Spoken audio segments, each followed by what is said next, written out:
Good morning and welcome to the third annual Race to Cure Sarcoma. My name is Dale Shepard and I, along with my colleague Nate Mesco, are the co-directors of the Cleveland Clinic Sarcoma program. We're very excited to be teaming up with the Sarcoma Foundation of America to host this virtual event. Although we can't be together in person this year, we can still do what we do best, show our support for patients who are battling sarcoma and honoring those we've lost to this horrible disease. We have a really awesome opening ceremony planned for you to kick off this virtual race day. First, you'll hear from our partners at the Sarcoma Foundation of America. Next, you'll get to meet some of our pediatric oncologists who specialize in sarcoma. We have an amazing multidisciplinary team here at Cleveland Clinic, and we want to highlight some of our members every year at the race. We will take time to honor the lives of those we've lost from sarcoma, and we will celebrate those survivors today by hearing from one of our youngest and most vibrant patients, Kylie, Earl, and her family. Lastly, we will honor all of you and your loved ones through our sunflower ceremony. After that, you are free to run, walk, bike, or do anything active in your neighborhood. The team at SFA will share with you how to stay engaged throughout the day with all of the other race participants.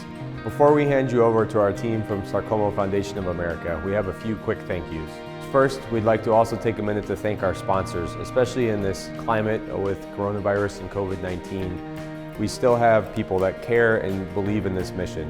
Deciphera, Zimmer Biomet, and Hanger, thank you so much for your partnership with us. There's no way we could do this without you. Thank you to all of our speakers today. Thank you for being willing to share with us and paint portraits of all of those patients that we walk journeys with. You inspire us every day. Lastly, we want to thank all of you for being here today and for your fundraising support. Your fundraising is helping to advance sarcoma research in Cleveland and around the country. We hope that you will stay tuned with us for the rest of our opening ceremony. Thank you so much for joining us today. My name is Brandi Felser, and I'm the Executive Director of the Sarcoma Foundation of America. The money that you have raised through the Race to Cure Sarcoma Cleveland event helps SFA fund research globally through our Sarcoma Research Grants Program, and also funds research locally through the Cleveland Clinic Sarcoma Program for Sarcoma Research. To date, the SFA has invested more than $11 million in sarcoma research, and these dollars have funded over 173 research projects and allowed us to give grants to 74 different research institutions and more than 144 researchers.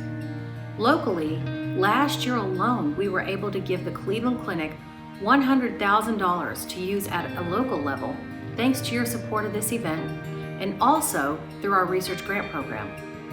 The heart of the Sarcoma Foundation of America is research, and supporters like you have made SFA the leading research and sarcoma patient advocacy organization in the country. Thank you for joining us today, for spreading awareness about sarcoma, supporting one another, for supporting your family, friends, and loved ones, and remembering those we have lost. Be sure to follow today's program on the Facebook event page.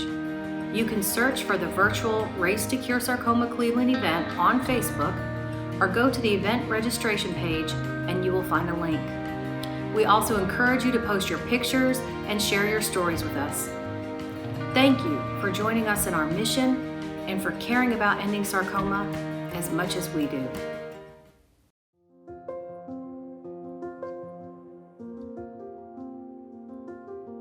There's so much to celebrate today, but before we do, it's important we remember why we're here. We're here because the treatments we have to battle sarcoma are not good enough.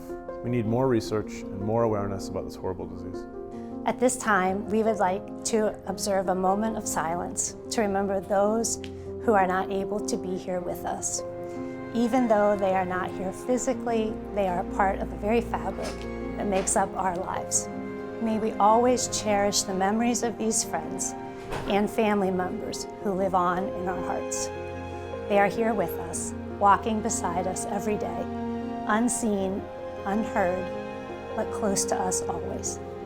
They are still loved, still missed, and still very dear. We remember them in a special way today. May happy memories of our loved ones bring us comfort now and in the days to come.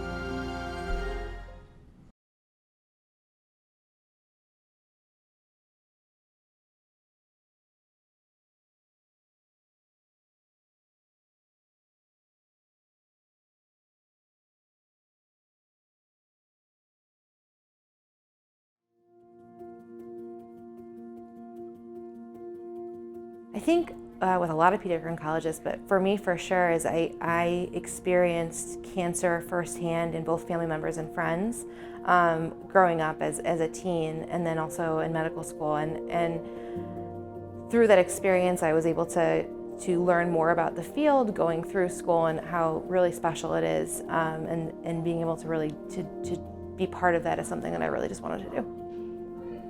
Pediatric sarcoma patients are so special because they deal with some of the most intense treatment we give any patient. This includes some of the highest doses of chemotherapy we give, very intense schedules, surgery, sometimes even amputations, radiation, and I mean, they handle all of that and smiling, and they just fight the whole way. So some of my job amounts to, in the exam room or in the hospital, seeing if a child can play, they're okay, or if they're a teenager, if they can actively engage you and tell you, I'll ask a question like, what have you done that's fun? And it's amazing to see how adaptable many of our sarcoma patients are. Our pediatric sarcoma patients are warriors. They go to war every day that they come here for treatment, with every scan, and with everything that they have to do throughout their therapy and beyond. And they are the definition of courage. They're our heroes. We are working really hard on coming up with better treatments. The treatments we have are about 40 years old, and some of the most intense and toxic treatments we have. And we're fighting every day trying to come up with better options, new drugs, different ways of giving the drugs. And we've gotten to the point where we're like, okay, let's throw out everything we thought we knew about sarcomas, start from scratch, and come up with better solutions. Sarcoma patients are some of the strongest patients that I have ever seen, and really I just want to encourage them to know their goals, know their stories, know what they really want, and really move forward with that as they're making decisions with their treatment team. There are good days and bad days, of course, as with our patients, but I just absolutely love being able to be a part of these patients' lives and the families' lives in a positive way, to help get them through one of the toughest times in their lives.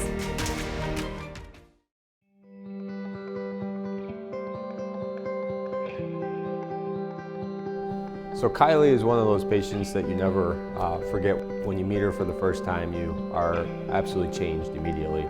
Her journey began before I even met her. In 2015, she was diagnosed with a rhabdomyosarcoma in her abdomen. I actually got involved in her care being an orthopedic oncologist because she had a diagnosis that had nothing to do with her rhabdomyosarcoma in her leg that we've been working on treating. And through that, because of my work with sarcoma, I've gotten to know Kylie and her younger sister Katie, and then her parents Mark and Jenn very well over the years. She has a rare kind of sarcoma called rhabdomyosarcoma, and the treatment is both chemotherapy and radiation and surgery, which she's had. She's done well. She's taught me so much. I'll give you an example how adaptable children are in terms of not only short but long-term side effects. She's made a terrific adjustment. Kylie is 8 years old. She's a second grader at Westwood Elementary. She loves to do crafts and paint and go to the beach up at Lake Erie. She enjoys being outside and taking daily walks. Kylie was initially diagnosed. She had just turned 3 years old, and she had started complaining about her legs hurting, and you could tell it was painful. A few days later, we got her in to see an orthopedic doctor, and he noticed right away the swelling in her leg, and he did an abdominal exam, and at that point, he knew something was wrong. By the end of the day, we were down at main campus at the Cleveland Clinic getting an ultrasound on her abdomen. And by that evening, we were on the Pediatric Oncology floor trying to figure out what the mass was inside of her abdomen. After a biopsy, we found out that Kylie was diagnosed with rhabdomyosarcoma. So everything kind of started from there. Things move really fast. You're devastated when you hear that your child might have cancer, and then when you actually hear the words, you don't know what to think or what to say. You're kind of in shock. So you have to start learning about things, researching, figuring out what's the best thing to do for your child. Her treatment consisted of over 40 weeks of chemotherapy, 6 weeks of radiation, and a surgery to remove the tumor. She had some other complications along the way that we're still dealing with, but at this point we're happy to say she is 4.5 years cancer-free. Being a cancer survivor means that I got through the past, and it was really hard, but we got through it. If I was talking to my doctors and nurses, I'd say, well, thank you for helping me with what I went through, and you really cared for me when I was in the hospital and helped me get through a hard time. From this experience, we've learned to just live life every day, not knowing what can change. We've learned not to take advantage of things, to live in the moment, and we've learned that you just have to survive every day. The race is also a great time to see all these amazing people come together to fundraise for such a great cause. We still need more funding so that we can find better treatments and better medications for our sarcoma patients, because not every story ends like Kylie's. My favorite thing about the Race to Cure Sarcoma is that I get to see doctors and nurses and friends that I made in the hospital, and that sometimes I get to see kids who are going through bad times like I did. I tell them, like, you can do this, you can go through it, you can get better somehow. When I hear the word cancer or sarcoma, it makes me think about my past and that I got through it. And I'm thinking of the future now, and it's just better.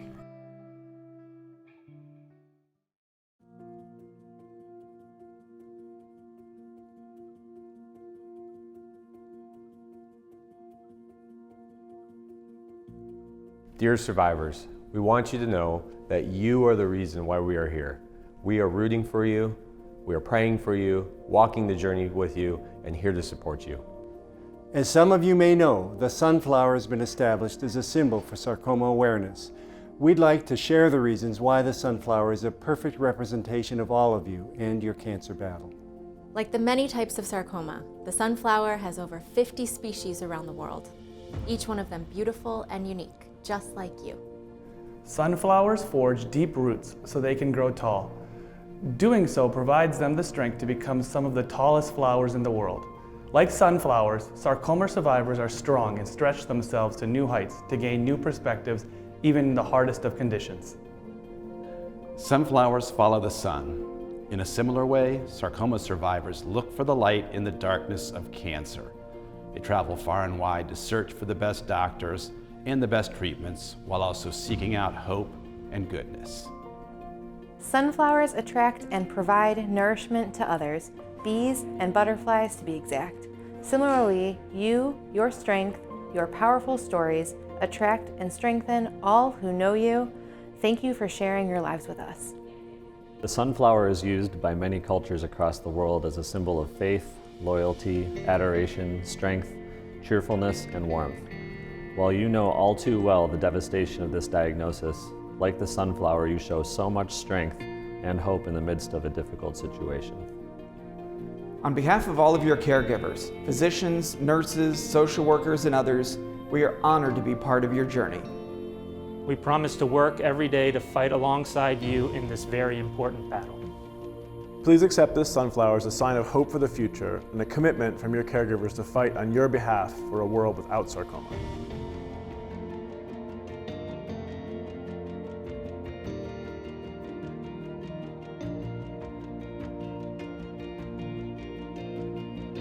Let's get this virtual race started.